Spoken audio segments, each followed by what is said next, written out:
SMT Nation, we back. Nation, I want to discuss this topic here with you all today. The AT&T network outage, really the inspiration for this content.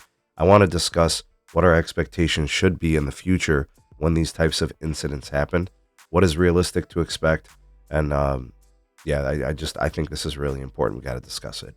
All right, link for the article about the AT&T outage as a placeholder for this video will be provided in the description, and ways to support us you could find down there as well. Please do like and share this content to help the channel out. Big salute to the SMT Nation. All right, folks.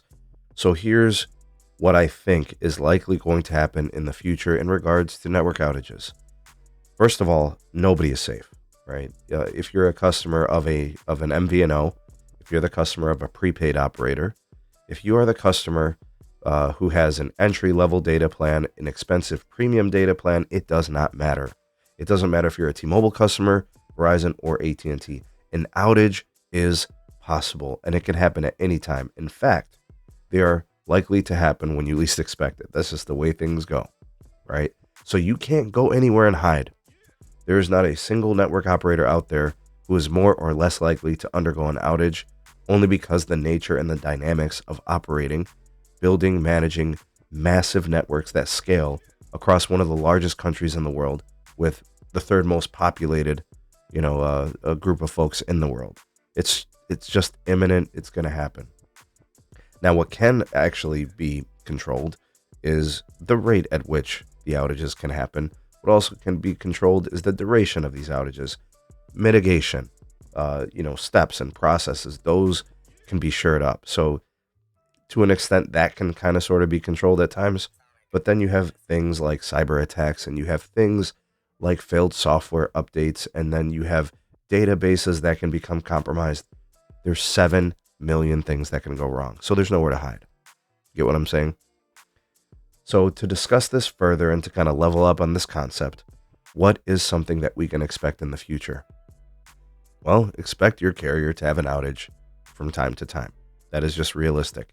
The other thing I'm expecting is I think carriers are going to start modifying some of their terms of service. I think they're going to start covering some of this if the frequency of the outages starts to happen more often.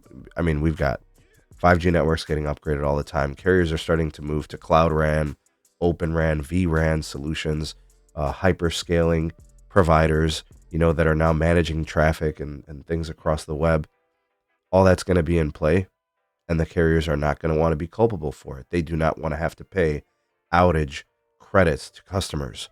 I think they're going to start building that into their terms of service if things start to pick up when it comes to the frequency of the outages. So look forward potentially to Verizon, AT&T, and T-Mobile to start building that into the service terms of service and conditions. I think that's fair to expect. There's already some language in there, but I think what they're going to try to do is, depending on how things play out with the Attorney General lawsuit, or investigation, I should say, to be more accurate, from Attorney General Letitia James in New York, who just launched a probe, an investigation into AT&T's issues.